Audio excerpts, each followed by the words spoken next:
नमस्कार. सखी सह्याद्रीच्या आजच्या भागात मी चैताली कानेटकर आपल्या सगळ्यांचं मनपूर्वक स्वागत करते.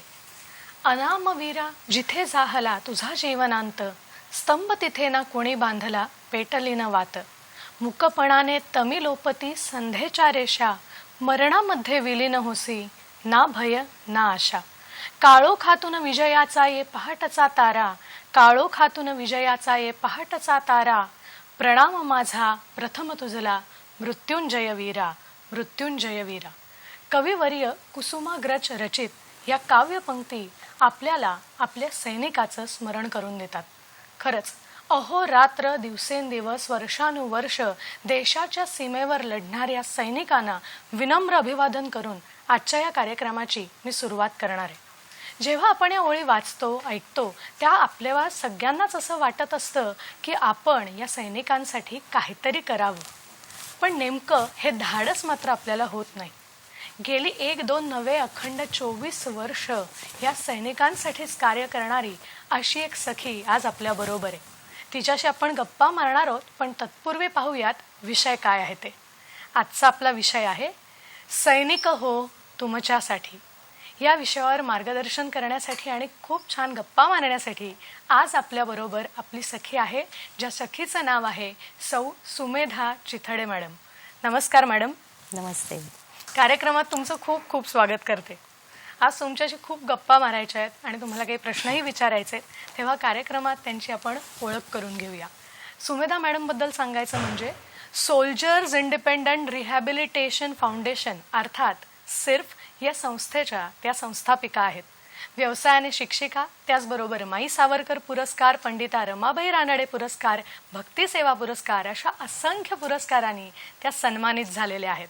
जगातील सर्वोच्च रणभूमी अर्थात सियाचीन येथे सर्वात पहिल्यांदा पहिला 2.5 कोटींचा ऑक्सिजन जनरेशन प्लांट उभारून त्यांनी सैन्य दलाला समर्पित केला. इतक्यावरच न थांबता दुसरा प्लांट सुद्धा जम्मू काश्मीर येथील कुपवाडा येथे बांधून सैनिकांना त्यांनी समर्पित केला. याच त्यांच्या राष्ट्रसेवेची दखल आपले माननीय पंतप्रधान नरेंद्र मोदीजी यांनी सुद्धा घेतली. तसंच भारताच्या 3ही सैन्य दलाचे प्रमुख जनरल बिपिन रावत यांनी सुद्धा त्यांच्यावरती कौतुकाची थाप दिलेली आहे. तेव्हा या सखीशी आपण खूप छान गप्पा मारणार आहोत. सैनिकांसाठी त्यांनी हे कार्य केलं ते कशा पद्धतीने केलं हे जाणून घेणार आहोत. आणि अगदी पहिलाच प्रश्न मला विचारायचा आहे तो असा की ऑक्सिजन जनरेशन प्लांट आणि तोही सियाचीनमध्ये, हे खरंच खूप अभिमानास्पद आमच्या सगळ्यांसाठी ही गोष्ट आहे. पण हे कार्य करण्याची जी प्रेरणा आहे, आत्मिक प्रेरणा, तर ती तुम्हाला कुठून मिळाली? इथून मला सुरुवात करायची आहे. नक्की सांगते. माझे आध्यात्मिक गुरु समर्थ रामदास स्वामी, की ज्यांनी सामर्थ्य आहे चळवळीचे, जो जो करील तयाचे, परंतु तेथे भगवंताचे अधिष्ठान पाहिजे. आणि राष्ट्र सर्वप्रथम ही राष्ट्रसेवा कार्याचे माझा आदर्श आहेत स्वातंत्र्यवीर विनायक दामोदर सावरकर, की ज्यांनी मला अक्षरशः मनात खोलवर विचार दिला की देहाकडून देवाकडे जाताना मध्ये देश लागतो आणि या देशाचं आपण देणं लागतो. आणि मग मी विचार केला की हे देणं मी कसं देऊ शकते. मग असं जीवन जगणारे आपण कुणाला फॉलो करावं, तर जे जीवनात स्वतःच्या ती तत्व, ती नैतिकता उतरवतात आणि जगतात स्वतः पलीकडे आणि स्वतः आधी, ते आहेत आपले सैनिक, आपलं सैन्य दल. त्यांच्या जगण्यातनं खरं तर ही प्रेरणा मिळाली.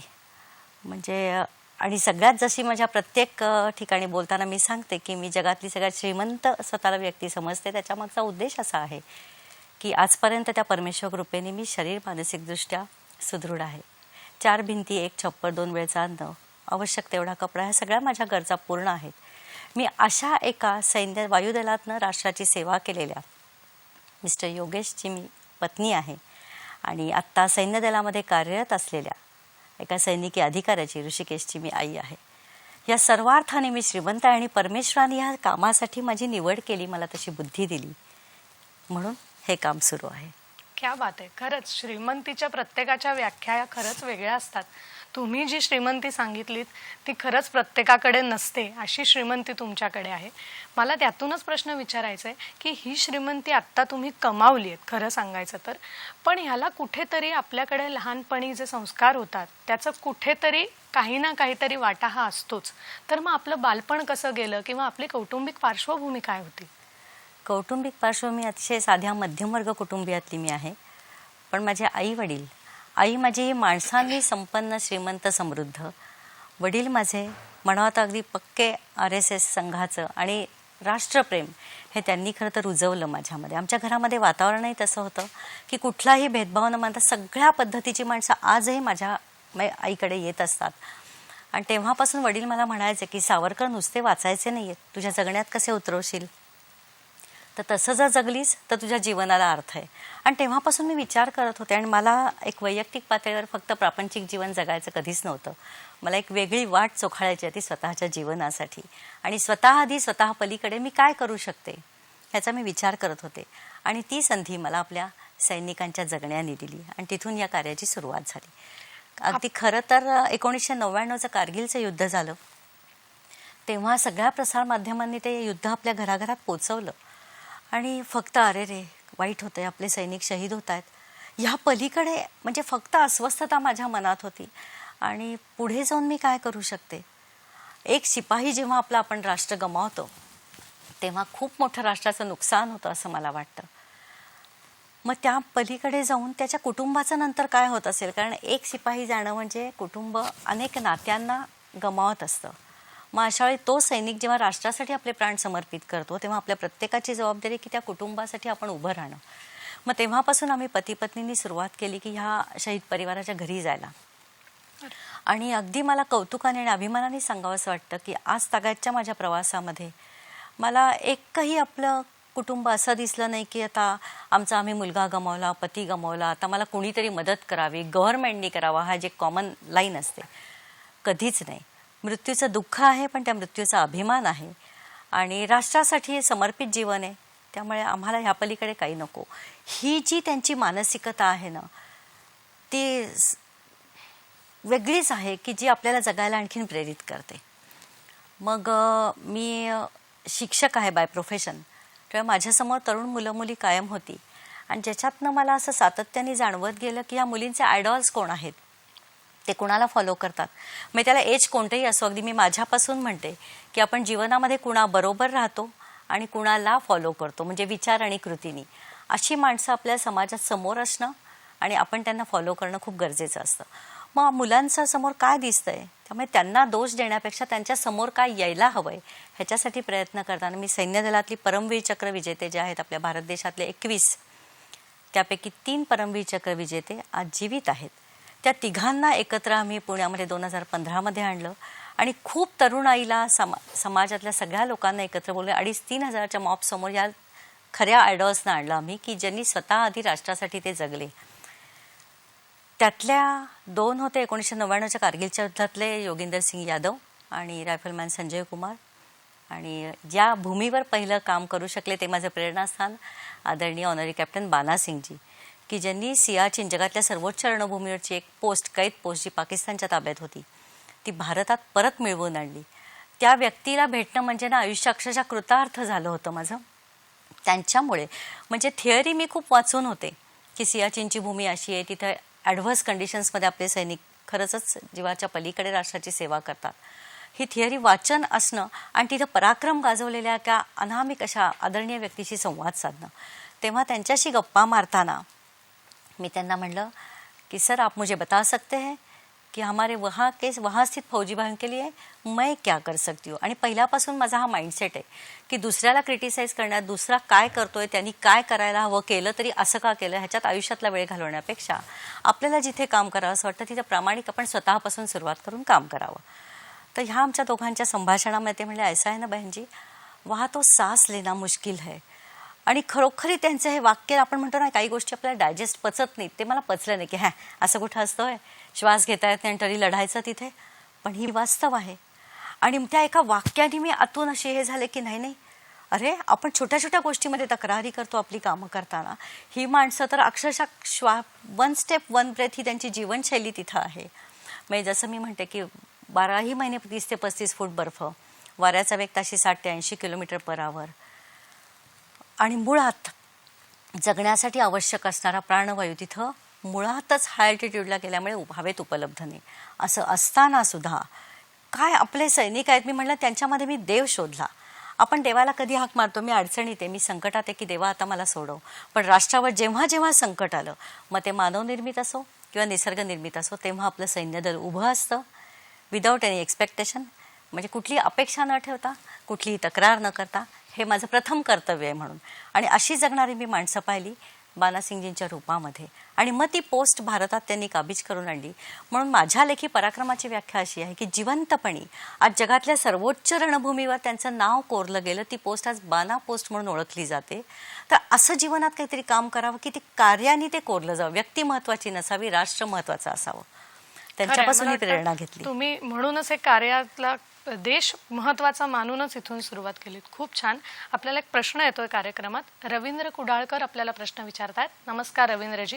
हा नमस्कार मॅडमचं संवाद ऐकताना एक मला प्रकर्षानं असं जाणवत आहे की एखादं चांगलं काम करताना तुमची तत्व, नीतिमूल्य आणि संस्कार आणि विचार भक्कम जर असतील तर नक्कीच ते काम पुढे येऊ शकते. हे शब्दात मॅडमच्या जाणवत आहे. त्या अनुषंगानेच माझा प्रश्न असा आहे की एकीकडे कधी कधी भीती वाटते की तत्वमूल्य, नीतिमूल्याचा ऱ्हास होईल का. कारण प्रत्येकाला वाटते की झटपट पैसा, प्रगती पाहिजे, एका रात्रीमध्ये प्रसिद्धी पाहिजे. पण मॅडम तुम्ही जे काम करता त्यामागे तुमची ध्येयनिष्ठा आहे, तत्वनीतिमूल्य आहे, संस्कार आहेत. मग हे कसे कुठून आले आणि कामात उपयोग तुम्ही कसा आणला. आणि दुसरा प्रश्न असा की हे काम करताना एखादा अविस्मरणीय अनुभव तुम्हाला आला असेल तो आमच्याशी शेअर करा. म्हणजे त्यातनं प्रेरणा मिळेल आम्हाला. धन्यवाद. नक्कीच रवींद्रजी. आणि छान प्रश्न विचारला की खरंच भीती वाटते, संस्कार कुठे लोप पावत नाही आणि अशात आपण हे धाडस केलं तर काय सांगाल याविषयी अनुभव. वैयक्तिक माझा अनुभव असा आहे की आपल्याला ह्या गोष्टींची खरंच भीती बाळगायचं कारण नाही. आणि हे संस्कार कुटुंबातनं झाले पाहिजेत. आजकाल सर्वसाधारण असं दिसतं की शाळेमध्ये हे सगळं होईल आणि सोडून दिलं जातं. तर शाळेत नक्की घडावं, शिक्षक नक्की त्यांच्या परीने प्रयत्न करतच असतात. पण कुटुंबातलं वातावरण, मी कायम माझ्या आई वडील या भूमिकेवर आणि खास करून आईवर असं असतं की मुलांनी जे घडावं ना त्याच्यासाठी आईने आपल्या सगळ्या गोष्टी बाजूला सोडाव्यात. कशा अर्थी की ज्यावेळी मुलाला जी गोष्ट देणं ती वेळ महत्वाची आहे, त्यावेळी जर मी माझं हे, माझ्या मैत्रिणी आहेत, माझं फिरणं आहे असं असेल तर मुलाला आपण संस्कार द्यायला मागे पडतो. किंवा मी टीव्ही बघते, मी मोबाईल बघते, तू करे तुझा अभ्यास, तू वाच रे पुस्तक, असं होत नाही.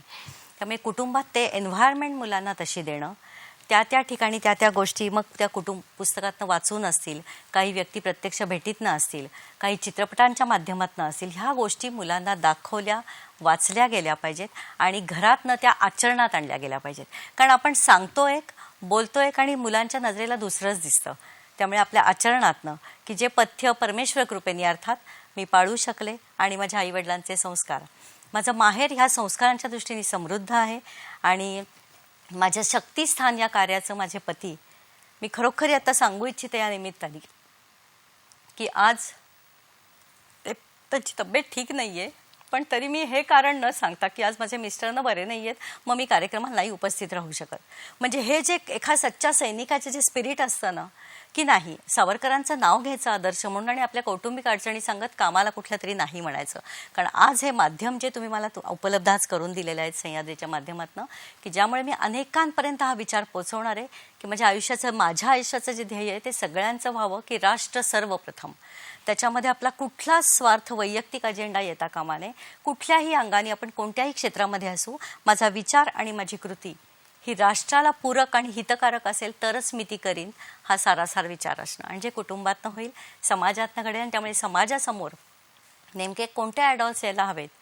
डॉक्टर प्रकाश आमटे आहेत, खूप माणसं आपल्या समाजामध्ये अशी आहेत की त्यांना तुम्ही फॉलो करावं, त्यांचं जगणं अभ्यासावं आणि कुटुंबातनं मुलांना हे वाचनातनं त्यांना भेटी घडवून तिथं नेऊन हे तुम्ही दाखवावं. खरं. आणि त्यांनी अजून एक प्रश्न विचारला की आपला एक फोन येतोय, तो आपण घेऊया आणि मग मी पुढच्या प्रश्नाकडे येते. शिवानंद वसेदार आपल्याला प्रश्न विचारतायत. नमस्कार शिवानंदजी. नमस्कार मॅडम. नमस्कार. प्रश्न विचारा आपला. आता सध्या कशी परिस्थिती मॅडम, जे सैनिक आहेत आपले स्वातंत्र्य सैनिक देशासाठी सगळं लढाई करत असतात, मग त्यांच्या सुद्धा पत्नी बी असतात. पण आता कसं झालं की स्वातंत्र्य सैनिक आहेत सगळे युवा पिढी असतात, त्याच्यामुळे त्यांच्या पत्नींच्या बी मनात असं असते की आपले पती देशासाठी एवढं लढाई करतात, सगळं जीवन त्याग करून सगळे करतात. मग त्याचबरोबर आपण सुद्धा पत्नी या नात्याने त्यांच्या पाठोपाठ त्याच्या सोबतीनं आम्ही सुद्धा या लढाईमध्ये म्हणा किंवा ते मिलिटरी भरती सैनिक भरतीमध्ये असं जायचं आणि ते पतीच्या बरोबर आम्ही सुद्धा सेवा करायची म्हणून त्याची इच्छा असते. पण त्यांना माहिती मिळत नाही कसं करायचंय, काय करायचंय, त्यांची तीव्र इच्छा असते. मग त्यांना तुम्ही काय मार्गदर्शन कराल या महिलांना, म्हणजे त्यांनी सुद्धा आम्ही स्वातंत्र्य सैनिक व्हावं असं वाटत असते ते. तर असंच नक्कीच. मग यांच्या प्रश्नाचं आपण उत्तर देऊया. हो. फक्त इथे वेळ झाली एका छोट्याशा विश्रांतीची. कुठेही जाऊ नका, पाहत रहा सखी सह्याद्री.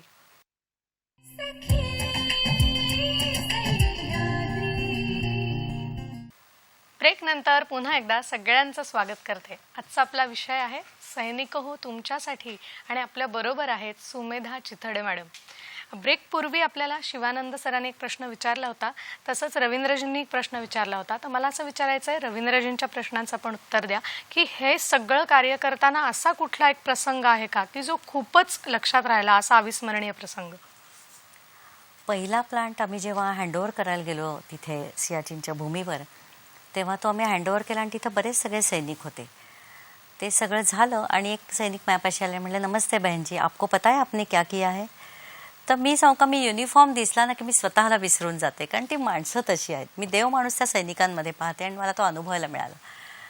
तर मी अशी बघत होते त्यांच्याकडे आणि तेव्हा ते म्हणले बहन जी आपको पता नहीं आपने क्या किया है? आपने तो भगवान का काम किया है. बस मला आयुष्यामध्ये कुठल्या पुरस्काराची गरज नव्हती, कशाची नाही, कारण भगवान परमेश्वर, कारण तिथे अक्षरशः जन्म मृत्यू एका श्वासाचं अंतर आहे आणि हे अंतर त्यांच्याशिवाय पेक्षा इतकं कोण जाणू शकतं. त्यामुळे ते एक माझ्या कायम लक्षात राहिलं. आणि हे काम उभं करताना, म्हणजे सामान्य मध्यम वर्गातली मी स्त्री आहे, त्यावेळी 3 कोटी आणि 2.5 कोटी, दुसऱ्या प्लांटला आम्हाला 3 कोटी खर्च आला आणि पहिल्या प्लांटला 2.5 करोड्स. हे पैसे मी कुठनं उभी करू शकणार होते?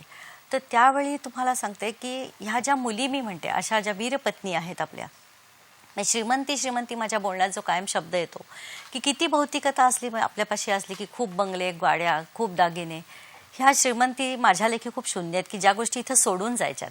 मग बरोबर काय येतं, तर आपण काय कमावलं आणि पेक्षा मी काय मिळवलं पेक्षा मी काय देऊन गेले. तर ह्या ज्या आमच्या वीरपत्नी आहेत, आपला लहान वयामध्ये नवरा गमावला आहे, राष्ट्रासाठी समर्पित केला आहे, अशा 3 माझ्या मुलींनी या पहिल्या प्लांटच्या वेळी आपल्या 1 महिन्याचं पेन्शन देऊ केलं. म्हणजे दातृत्व हा एक संस्कार आहे, पुन्हा मी म्हणते, आणि देण्याचे संस्कार हे होणं हे पुन्हा कुटुंबात नसतं की माझे आईवडील देताना दिसतात. माझ्याकडे खूप आहे म्हणून दिलं नाही, माझ्याकडे जेवढे त्यातलं सुद्धा माझी द्यायची इच्छा आहे. मी आपल्या दुःखाचं कुठेही प्रदर्शन न करता, या मुली बाई मला त्या म्हणतात की काकू मी माझा पती गमावला, पण आज तिथे कुणाचा तरी नवरा आहे, कुणाचा भाऊ आहे, कुणाचा मुलगा आहे, मग मी त्यांच्यासाठी माझ्याकडनंही काही योगदान देऊ. म्हणजे तेव्हा मला घेताना ना इतका संकोच आणि म्हणजे शब्द नाहीत त्या मुलींकडनं हे स्वीकारताना. पण आजही त्या मुली, मला पोटचा माझा एकच मुलगा आहे, पण मी ह्या मुली म्हणजे ह्या माझ्या मुली मानते. कारण आपण शेवटी म्हणतो की नातं कसं की जे सगळ्याच्या पलीकडे आणि कुठल्याही अपेक्षांशिवाय असतं ते नातं, असं मी म्हणते. तर त्या अशा मुली ह्या कार्यामध्ये सुद्धा स्वतः सहभागी होतात. त्यांच्या मुलांची मी आजी आहे ह्याचा मला जास्त आनंद आहे. आणि हे स्वतः पलीकडचं जगणं त्यांच्या जगण्यात न दिसतं. नक्कीच, खूप छान. आपल्याला एक प्रश्न विचारला जातोय. साईनीताजी आपल्याला प्रश्न विचारतायत. नमस्कार साईनीताजी, कल्याणहून प्रश्न आहे, बोला. नमस्कार. नमस्कार. आम्ही सगळे सामान्य लोक अत्यंत म्हणजे ऋणी आहोत सैनिकांचे, त्यांच्यामुळेच आम्ही सुरक्षित राहतो. परिस्थितीचं म्हणाल तर ते बर्फाचं वगैरे त्यांनी सांगितलं तर अत्यंत एक्स्ट्रा फिट फाईन लोकच अशा फील्डसाठी सिलेक्ट होतात, ही खरं आहे. माझा प्रश्न मॅडम असा आहे की युवा पिढीला आताच्या त्यांचा फर्स्ट चॉईस सैन्यात भरती हा नसतो, तर त्यांना मोटिवेट कसं करायचं? आणि त्यांचं चूक आहे असं मला वाटत नाही, कारण सत्ता लालसेची समीकरणं जर पाहिली तर तिकडे परकीयांपासून देश वाचवायचा आणि स्वकीयांच्या लाथा खायच्या. हे कशासाठी? म्हणजे आता अपात्र सरकार सहन करा, न निवडून आलेलं सहन करा, नाहीतर अल्पमतातलं सहन करा. अरे काय चाललंय? तर त्यांना युवा पिढीला मोटिवेट कसं करणार सैन्यात जाण्यासाठी? धन्यवाद. खूप छान प्रश्न विचारलाय. खूप खरंच आहे. युवा पिढी राजकीय गोष्टीवर मी बोलू इच्छित नाही, पण निश्चित युवा पिढीला एनकरेज करायला आणि त्यांना आपण इन्स्पायर करण्यासाठी या सैनिकांची चरित्र, अनेक युद्धांचा इतिहास, की युद्ध आपण काय आहे माहिती का, स्वातंत्र्योत्तर आपण एक कारगिलचं युद्ध सोडलं तर आपण कुणी युद्ध फेस नाही केलं. त्यामुळे आपला माणूस गमावणं म्हणजे काय, अशी खूप सैन्य दलावरची मराठीतही पुस्तकं आहेत, इंग्रजीमध्ये आहेत. आता सगळ्या मुलांच्या हातामध्ये मोबाईल आलेत, त्यामुळे मुलांनी त्याच्यावर काय सर्च करावं, काय पाहावं. असे किती सैनिक, अहो माझं आयुष्य कमी आहे असे सैन्य दलातले आपले एकापेक्षा वरचढ एक पराक्रम राष्ट्रासाठी गाजवणारे आपले अनेक अधिकारी आणि सैनिक आहेत. त्यांच्या कथा तुम्ही मुलांना सांगा. ते जगलेत. हे जगणं हे खोट्या थापा मारणं नाही आहे आणि कुठल्याही सत्ता लालसेसाठी नाही आहे. मग हे जर आपण त्यांच्यासमोर मांडतच नाही, आणि शिक्षण पद्धतीतनं राष्ट्रसेवा, भक्ती आणि प्रेम हद्दपार झालंय, त्यामुळे मुलांनी काहीतरी करावं असं म्हणायचं, पण त्यांना करण्यासाठी, प्रोत्साहित करण्यासाठी त्यांना जगणं शिकवायची पुन्हा जबाबदारी कोणाची, तर आपलीच आहे. आणि म्हणून जसं मी केलं म्हणून मी सांगू शकते, तर माझ्या मुलाला मी जसं म्हणते एन्व्हायरमेंट, माझ्या नातवांना मी एन्व्हायरमेंट ती देते की ही माणसं बघा, ही वेगळी काय आहेत, ही वेगळं असं काय जगतात, ती नीड आणि ग्रीडमधला फरक हा कळलाच पाहिजे आपल्याला, की गरजा आपल्याला मरेपर्यंत संपणार नाही आहेत.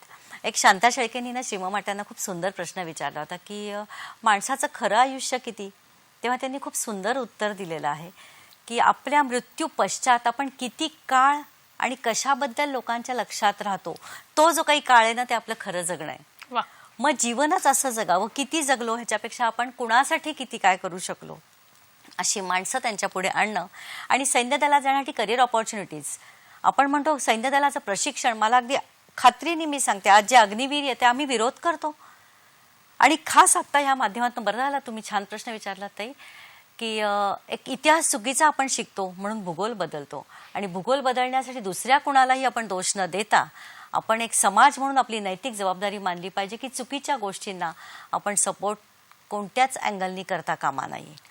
मग होतं कसं, तर आपला भारत देश सोडता संपूर्ण युरोप, अमेरिका, रशिया या देशांमधनं सैन्य दलाविषयी आदर हा हेतू पुरस्कार रुजवला जातो. इंग्लंडचे हाय कमिशनर जेव्हा भारतात येतात तेव्हा ते आपल्या भारतातल्या व्हिक्टोरिया क्रॉस प्राप्त सैनिकांची पहिली भेट घेतात, कारण त्यांच्या राष्ट्राकडनं तो पुरस्कार दिला जातो. म्हणजे स्वतःच्या राष्ट्राला ते प्रेझेंट कसे करतात ते महत्त्वाचं. रशियामध्ये न्यूली मॅरिड कपल हे पहिल्यांदा वॉर मेमोरियलवर जाऊन पुष्प अर्पण करतं, कारण आज जे आम्ही आमच्या नवीन जीवनाची सुरुवात करणार आहोत ते आपल्या राष्ट्राने आपलं स्वातंत्र्य टिकवलं ते सैनिकांच्या त्यागामुळे. फ्रान्सचे जेव्हा अँबॅसेडर भारतामध्ये येतात, अक्षरशः अशक्य कोटीची ही माणसं आहेत, ते भारतात आल्यानंतर पहिले पॉंडिचेरीला जातात.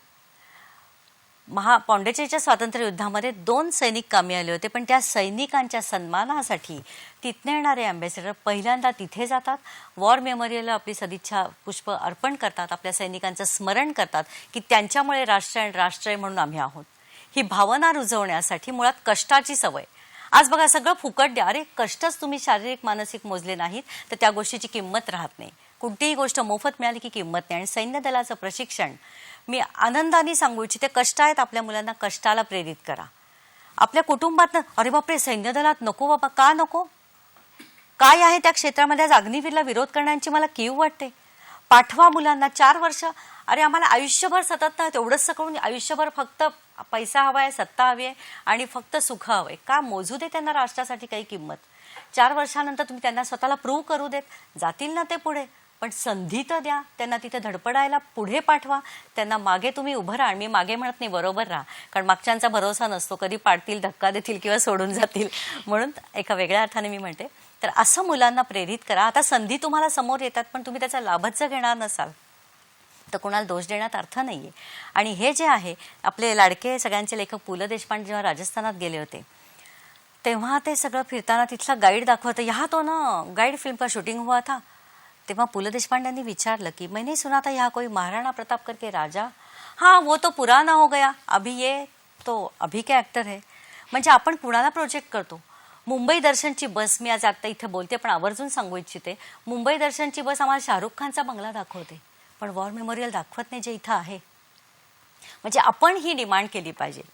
आपण जेव्हा युरोपीय राष्ट्रांमध्ये जातो तेव्हा आम्ही तिथे नाईट क्लब पाहतो, तिथं पहिल्या महायुद्धामध्ये आपले अनेक भारतीय सैनिक कामी आले, त्यांचं वॉर मेमोरियल आहे. तिथं तुम्ही भेटीला आवर्जून इन्सिस्ट करा, आम्ही भारतीय इथं आलोय, आम्हाला हे पाहायचंय. स्वातंत्र्यवीर सावरकरांनी ज्या बंदरातून उडी मारली त्या बंदरावर तिथे ट्रॅफिक सर्कल आयलंड आहे. भेट द्या. आपल्या माणसांचा मोठेपणा आपण आपल्या वागण्यातनं आणि बोलण्यातनं हा ठसवला पाहिजे आणि ते आपल्या आचरणातनं आलं पाहिजे.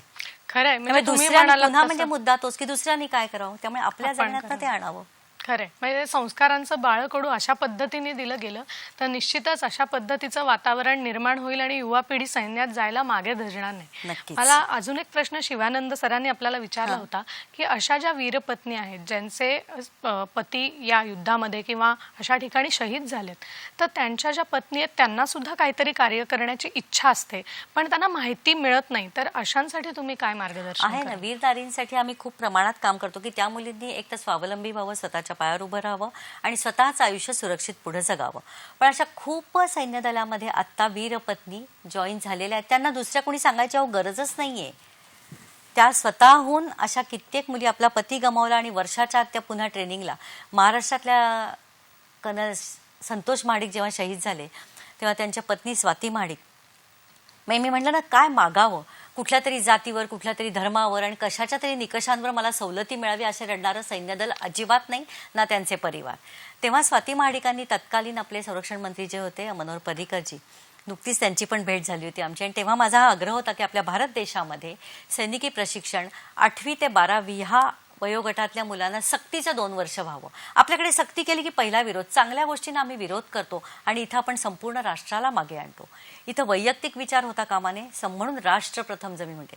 तर त्या स्वाती महाडिकांनी आपल्या पर्रिकर सरांना अशी विनंती केली की सर मला फक्त वयामध्ये थोडीशी सूट द्याल का. त्या असं म्हणल्या नाहीत की मी एखादा शहीद कर्नलची पत्नी आहे म्हणून द्या. ह्या असल्या भीक मागणं, मी याला भीक मागणं म्हणते, ह्या गोष्टी आमच्या सैन्यदलातील लोक कधीही करत नाहीत. मग स्वाती महाडिकांनी, कारण त्यांच्याबरोबर ट्रेनिंग घेणारी सगळी तरुण मुलं, ही 2 मुलांची आई असल्या स्त्रीसाठी केवढी परीक्षा होती. छोटी 2 मुलं मागे ठेवून त्या OT ऑफिसर्स ट्रेनिंग अकॅडमीला त्या जॉईन झाल्या. कठोर परिश्रमांनी ते ट्रेनिंग पूर्ण केलं आणि आज त्या सैन्य दलामध्ये अधिकारी म्हणून कार्यरत आहेत. स्वतःचं दुःख मागे ठेवणं. म्हणून मी म्हटलं ना, गौतम बुद्ध जे म्हणतात की आपला सुखदुःखाचा आपण परीघ खूप छोटा आहे. कारण मी आणि माझं म्हटलं तर माझं किती जणांना आज मी आहे म्हणून मी सुखी केले आणि आज मी उद्या नसेन तर किती जण दुःखी होणार आहेत. मी, कुटुंबीय, मित्र मैत्रिणी आणि कोण नोकरी, बस या पलीकडे माझं काय.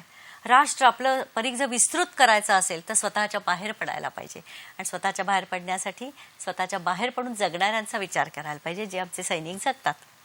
नक्कीच, खूप छान तुम्ही बोलताय, आम्हाला छान वेगवेगळे प्रसंग सांगताय, वेगवेगळ्या लोकांची उदाहरणं देताय. तुमच्या अशाच गप्पा सुरू ठेवायच्यात, पण इथे वेळ झाली एका छोट्याशा विश्रांतीची. कुठेही जाऊ नका, पाहत रहा सखी सह्याद्री.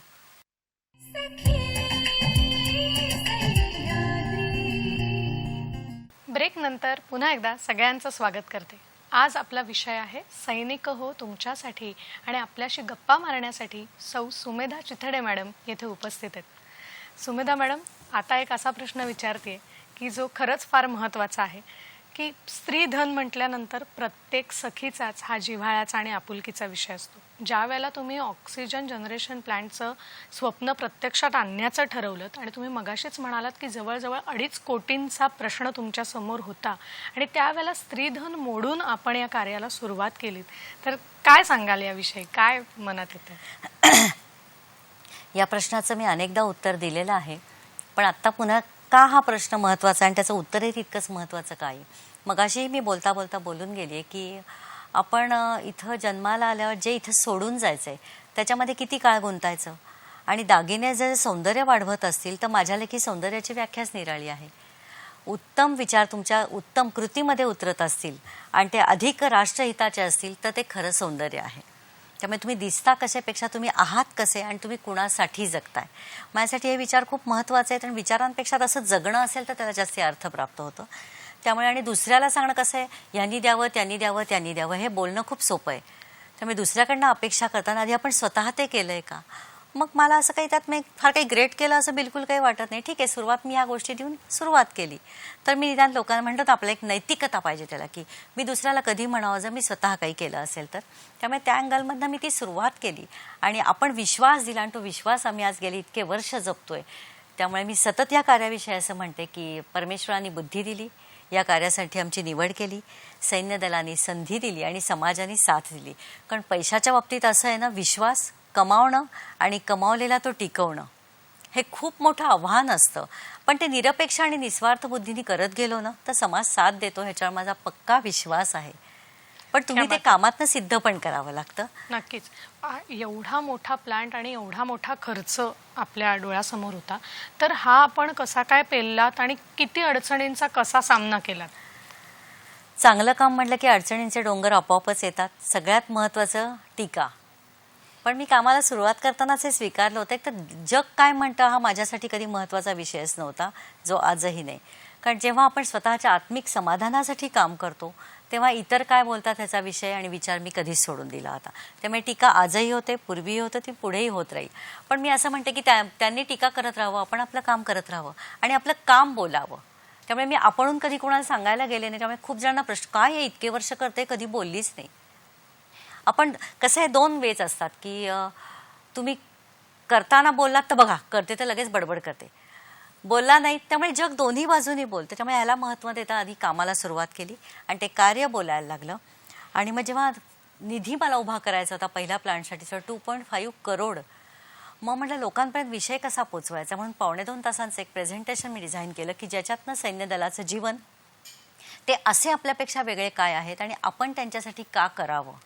जसं मी मगाशी म्हटलं की एकही सैनिक आजपर्यंत माझ्या अनुभवात कुठल्याही सैन्य दलातल्या ना अधिकारी ना व्यक्तीने कोणतीही गोष्ट मागितली नाही. कितीतरी ॲडव्हर्स कंडिशनमध्ये ते सर्व करतात पण कधी कशाविषयी तक्रार केली नाही आणि संप उठाव करून राष्ट्रातल्या जनतेचं जीवन अडचणीतही कधी आणलं नाही. स्वतः धीमे त्यांची एक विचारधाराच आहे की पहिलं माझं राष्ट्र, राष्ट्रातले नागरिक, त्यांचं हित, त्यांचा सन्मान, मग मी ज्यांच्याबरोबर काम करतो ते माझे सैनिक साथीदार आणि सगळ्यात स्वतः शेवटी त्यांच्या जीवनामध्ये मी हा सगळ्यात शेवटी आहे. आणि आपल्या सगळ्यांची जीवनशैलीच उलटी. आधी मी, माझं कुटुंब, माझं सगळं, मजा, वेळ उरला तर कधीतरी 15 ऑगस्ट 26 जानेवारी वंदे मातरम भारत माता की जय हे होता कामा नये. राष्ट्रप्रेम आपल्या रोजच्या जगण्यामध्ये पाहिजे. मग छोटी गोष्ट, तुम्ही कोणत्याही क्षेत्रात काम करत असा. मी एकदा रस्त्याने जाताना बघितलं की ते ब्लॉक बसवतात रस्त्यामध्ये. 2 रस्त्याच्या बाजूला फुटपाथवरती माणसं ब्लॉक बसवत होती. मी काही क्षण थांबून असं निरीक्षण केलं की त्यातला एक ना व्यवस्थित तो ब्लॉक बसवण्याच्या खाली असं नीट सगळा तो माल घालून आणि एक म्हणजे असा ढकलत होता आसपासचा कचरा त्याच्या खाली आणि ते एक असे ब्लॉक बसतात, फिक्स होतात. काम तेच आहे पण एकेकाची नीतिमत्ता आपल्या कामातनं दिसते. त्यामुळे आपण काम कोणतंही करो, कोणत्याही क्षेत्रात न करो. दुसरे काय करतात कारण आपल्याला दिसतं कसं 99% लोक कसं तरी केलं ना, चला 1 तारखेला हा हेतू असण्यापेक्षा मी माझं काम राष्ट्राच्या हिताचं करीन, मी माझं काम माझ्या निष्ठेने करीन. ह्याच्यामध्ये वैयक्तिक सुद्धा फार भाग महत्त्वाचा आहे. दुसऱ्याकडे न बघता आपण स्वतःला फोकस करून काम करत राहणं. आणि म्हणून मी म्हटलं तिथे जर आत्ता सैनिकांची आमच्या नीतिमत्ता फिरली तर राष्ट्र राहील का. त्यामुळे नैतिकतेचे धडे खरं तर प्रत्येकाने त्यांच्याकडनं घ्यायला हवेत की ज्या सैनिकांना मी आजपर्यंत अनुभवलेलं आहे. कुठलाच युनिफॉर्म मला आजपर्यंत असा दिसला नाही की मला काय मिळेल, मला काय देत आहे, शब्दच नाहीत त्यांच्या कोशामध्ये आणि जगण्यामध्ये पण. आणि म्हणून ते माझ्यासाठी देव आहेत. खरंच आहे. आता तुम्ही बोलताना आम्ही एक फोटो बघितला, माननीय पंतप्रधान नरेंद्र मोदी यांनी सुद्धा आपल्या कार्याची दखल घेतली. हो. तर त्यांची भेट, हा अनुभव कसा होता? खरोखरी एक परमेश्वरी संकेत मी म्हणते. कारण कधी स्वप्नातही मी विचार केला नव्हता की बापरे पंतप्रधानांना आपल्याला आयुष्यात भेटायला मिळेल. पण म्हणून मी म्हणते की निस्वार्थ बुद्धीने काम करा, कार्यातली शुद्धता जपा आणि राष्ट्रहिताचं काम निरपेक्ष करा की अशा दैवी माणसांची भेट होते. अक्षरशः अलौकिक अनुभव होता. केवळ 7 मिनिटाची आमची अपॉइंटमेंट होती पण जवळजवळ अर्ध्या तासाच्या वर आमच्याशी आदरणीय पंतप्रधान अतिशय मोकळा संवाद. कुठेही मीपणाचा एक जो भाव असतो, कुठली तरी सत्ताना माणसाच्या इथे जाते आणि साधेपणा विसरून जाते. पण जसं आम्ही ज्या ठिकाणी आमचं भेटीचं ठिकाण होतं इथं मुंबईमध्येच बांद्रा कुर्ला कॉम्प्लेक्समध्ये आमची भेट झाली. त्यांच्या त्या टेंटमध्ये आम्ही आत प्रवेश केल्या आम्ही हात जोडले दोघांनीही. तर माझ्या मिस्टरांना त्यांना असं खांद्याला धरून उभं केलं की नहीं किसी के सामने झुकने की आपको ज़रूरत नहीं, आपने राष्ट्र के लिए इतना बड़ा जो काम किया है. एवढा मोठा राष्ट्राचा पंतप्रधान व्यक्ती जेव्हा स्वतः इतके नम्रतेने सामान्य माणसाला दाद देतात तिथं त्याचं मोठेपण सिद्ध होतं. मी केवळ ते पंतप्रधान आहेत आणि मला भेटले म्हणून मी चांगलं म्हणते असं अजिबातच नाही. पण ते स्वतःला किती अपडेट ठेवतात. आपल्याला काय चांगल्या माणसाला पहिलं वाईट कसं म्हणायचं आणि त्याच्यातलं अरे आपण आपल्या 5-4 माणसांचं कुटुंब 100% 100% सांभाळू शकत नाही आणि काम 18 तास राष्ट्रासाठी करणाऱ्या माणसाला आपण टीका करत राहतो. तर ती भेट खूप अविस्मरणीय होती. केवळ त्यांनी आम्हाला कसं काम केलं, निधी कसा उभा केलात, कुठल्या प्रोजेक्टवर कारण आम्ही बरीच कामं त्याच्यात सायमल्टेनियसली करतो, तुम्ही सांगते पुढे. निधी उभा करताना अडचणी कोणत्या आल्या आणि आधी यांना मिस्टरांना विचारलं कारण ते एअरफोर्समध्ये होते की आपने कितने साल राष्ट्र के लिए सेवा की एयरफोर्स के माध्यम से. मग आणि हे इथपर्यंत ठीक होतं. नंतर ते म्हणले आपका बेटा अभी कहाँ पे पोस्टेड है. म्हणजे स्वतःला एवढ्या मोठ्या व्यापात, कारण बाहेर त्यांची मला वाटतं त्या दरम्यान काही इलेक्शनची रॅली होती, पण एवढ्या व्यापामध्ये एक सामान्य नवरा बायकोला भेट देणं, त्यांचं कार्य जाणून घेणं, आणि केवळ मी त्यांना आमची फाईल दिल्यावर एवढी मोठी व्यक्ती बाहेर एवढी हजारो माणसं थांबलीत ते असे भराभरा पानं उलटून बघू शकले असते. पण प्रत्येक कामाविषयी ते आम्हाला बारकाव्याने विचारत होते, कसं, का, कुठे, ह्याचा आउटपुट काय. नाही तर दाखवायला आपण खूप काही गोष्टी करू शकतो, पण आउटपुट काय, ह्याचा उपयोग कुणाला होतोय. आणि खूप आम्हाला त्यांनी शुभेच्छा दिल्या. आणि एक आपण म्हणतो ना, एक आध्यात्मिक तेज, साधनेचं तेज लपत नाही. आणि जेव्हा निस्वार्थ असतं तेव्हा तिथे शुद्धता असते, आणि शुद्धता आली की सात्विकता आली, सात्विकता आली की खरेपणा आला. तो सगळा त्यांच्या व्यक्ती एक स्पंदनं असतात ते मी अनुभवत होते. आणि ते जे चेहऱ्यावर, आणि कर्तृत्वच तसं आहे, आणि राष्ट्रकार्यासाठी फार मोठी पाठीवरची थाप होती, आणि त्यामुळे आम्ही कार्य पण करतो. निश्चितच माननीय पंतप्रधान नरेंद्र मोदीजींना तर मानाचा मुजरा आहेच, पण त्यांनी तुमच्यातलं असामान्यत्व ओळखलं, त्याच्यासाठी खरंच पुन्हा एकदा तुम्हाला पुढच्या वाटचालीसाठी तर मी शुभेच्छा देणारच आहे. तुमच्याशी अधिक अजून गप्पा मारायच्या आहेत, काही गोष्टी जाणून घ्यायच्या आहेत, पण इथे वेळ झाली एका विश्रांतीची. कुठेही जाऊ नका, पाहत रहा सखी सह्याद्री.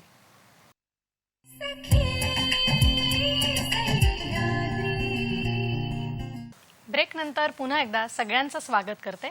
आपल्याला कार्यक्रमात एक फोन येतोय. मीना सैंदाणे आपल्याला प्रश्न विचारतायत जळगावहून. नमस्कार मीनाताई. नमस्कार. विचारायचं आहे की सैनिकी क्षेत्रामध्ये महिलांचं प्रमाण पण आता वाढत आहे, तर त्यांच्यासाठी सुरक्षेची योजना तिथे आहे का? आज तरुण विधवा सुद्धा सैनिकीत जात आहे, तर त्यांना शिक्षणाची काही वयोमर्यादा आहे का, आणि त्यांच्यासाठी काही उपाययोजना सरकारने केल्या आहे का? हे माझे 2 प्रश्न आहे. आभार मॅडम तुमचे. येस, धन्यवाद.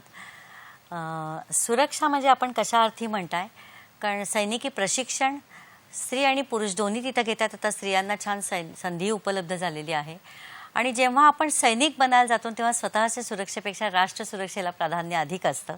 पण तरी ट्रेनिंग दरम्यान आणि पुढे ती सुरक्षा जी इतरांना असते ती सैनिक आणि राष्ट्रसुद्धा त्याची काळजी नक्की घेतं. नक्कीच खूप छान परत एकदा मार्गदर्शन केलं. आपल्याला असा प्रश्न विचारायचा आहे की सियाचीन येथे हे कार्य घडलं, काश्मीरच्या कुपवाडा येथेही कार्य घडलं. आपलं पुढचं लक्ष काय आहे आणि आपली संस्था इतर कोणते कार्यक्रम करते?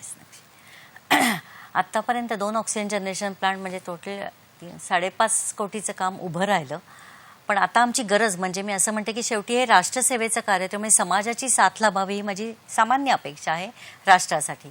तर 40 लाख हे पर इयर त्या ऑक्सिजन जनरेशन प्लांटचा मेंटेनन्स आहे, कारण ऑक्सिजन जनरेशन प्लस रिफिलिंग अशा दोन्ही गोष्टी तिथे एकत्र आहेत की ज्यामुळे सैनिकांना तो ताबडतोब उपलब्ध होतो.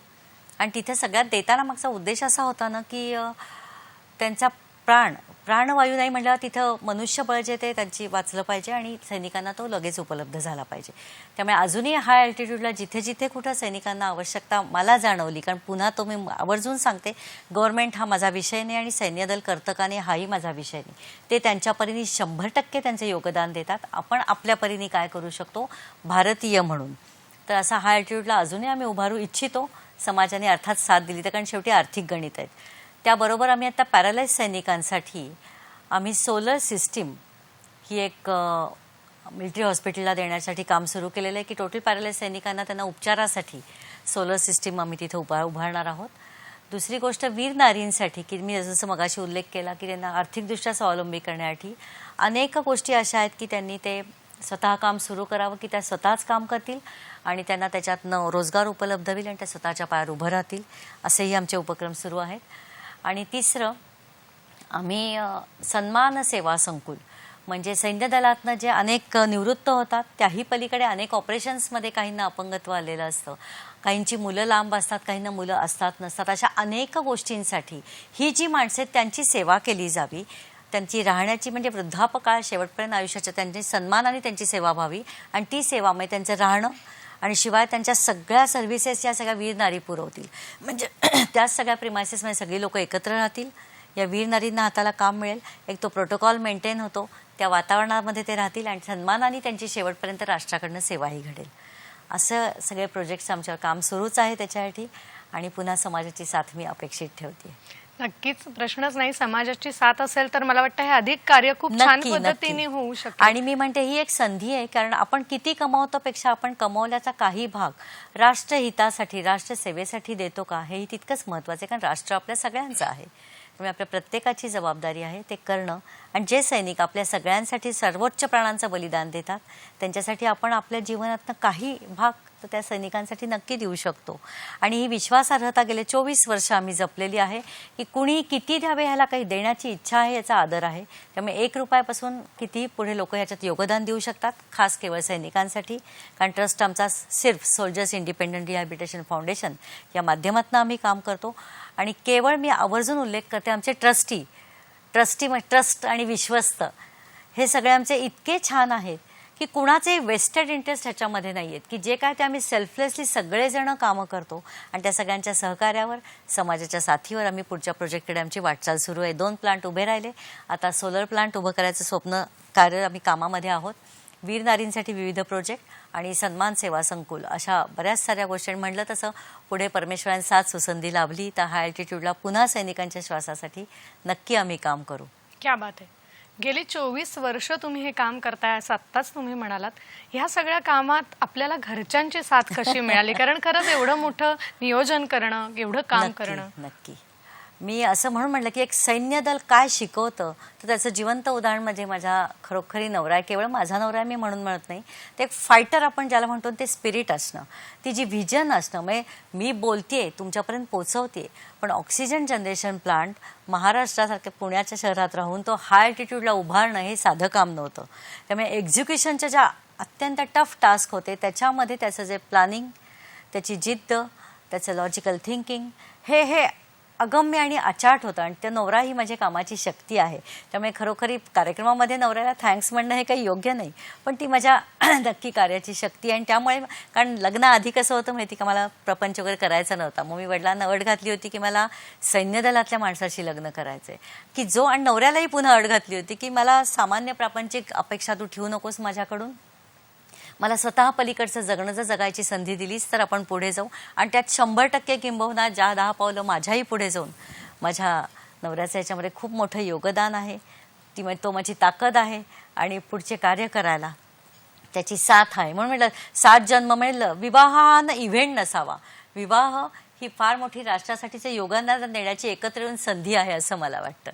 मला वाटतं तुमची दृष्टी याबाबत खूप वेगळी आहे सर्वसामान्यांपेक्षा, म्हणूनच तुम्ही या पदाला पोचलात आणि आपण हे कार्य करू शकलात. मला अजून एक प्रश्न विचारायचा आहे की आम्ही सगळेच जण जगतोय, पण राष्ट्राकडून, राष्ट्राच्या जनतेकडून आपल्या काय अपेक्षा आहेत आणि तरुण पिढीला विशेषतः आपण काय संदेश देऊ इच्छिता?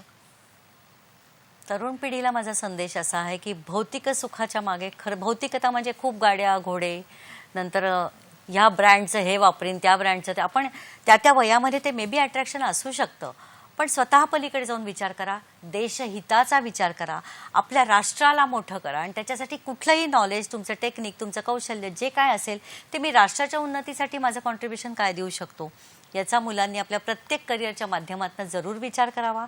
आणि तरुणाईनी केवळ कष्ट आहेत आणि पॅकेज या गोष्टींकडे फोकस न करता मला राष्ट्राची सेवा करायची संधी मिळते. त्यामुळे आत्ता जे काही मुलांना अग्निवीरच्या माध्यमातून ओपनिंग आपल्या पंतप्रधानांनी करून दिलेलं आहे सरकारनी, त्याचा जरूर लाभ घ्या. फक्त निगेटिव्ह, प्रत्येक प्रोफेशनमध्ये पॉझिटिव्ह निगेटिव्ह गोष्टी असतात, पण आपली सकारात्मकता जर आपण कायम ठेवली, त्यातल्या चांगल्या गोष्टी घेतल्या तर आपण पण चांगलंच देऊ शकतो. त्यामुळे नक्की या क्षेत्रामध्ये प्रवेश करा, शिकून घ्या. तुम्ही जगामध्ये कुठंही 2 पावलावर खंबीर उभं राहायला सैन्य दलाचं प्रशिक्षणच इतकं सुंदर आहे.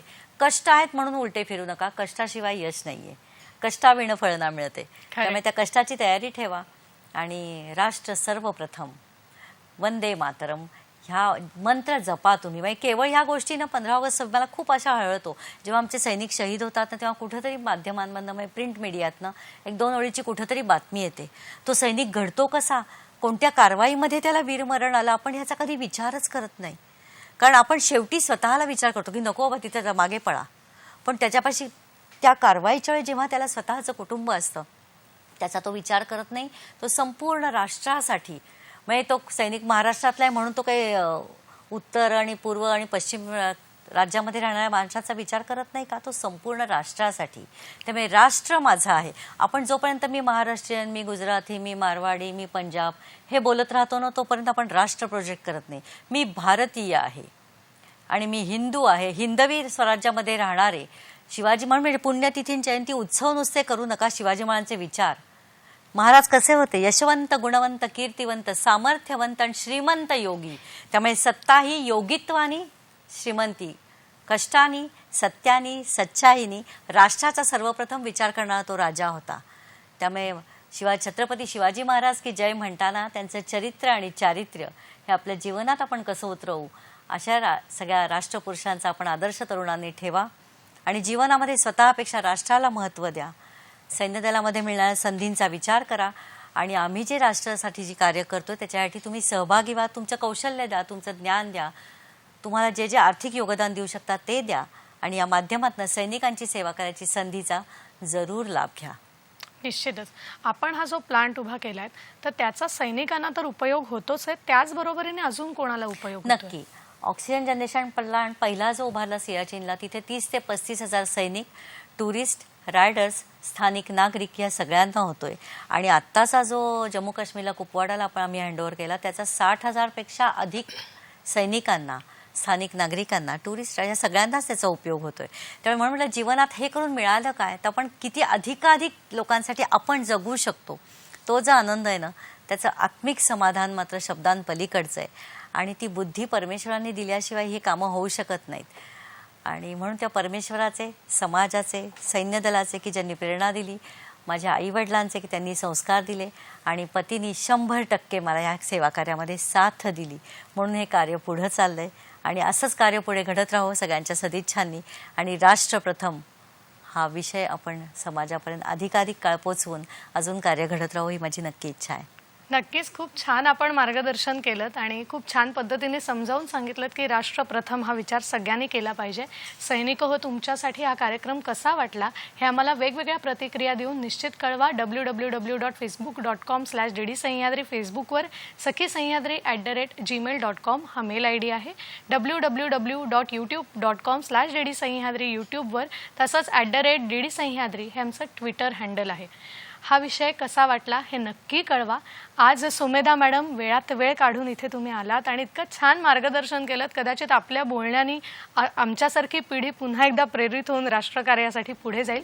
तुमचे सगळ्यांच्या वतीने मी मनपूर्वक आभार मानते. वंदे मातरम. जाताना एवढंच सांगावंसं वाटतं, देशाच्या सीमेवर शत्रूशी लढता लढता कुण्या मायाचं पोटचं लेकरू गेलं, कुण्या कपाळी असलेलं कुंकू पुसलं.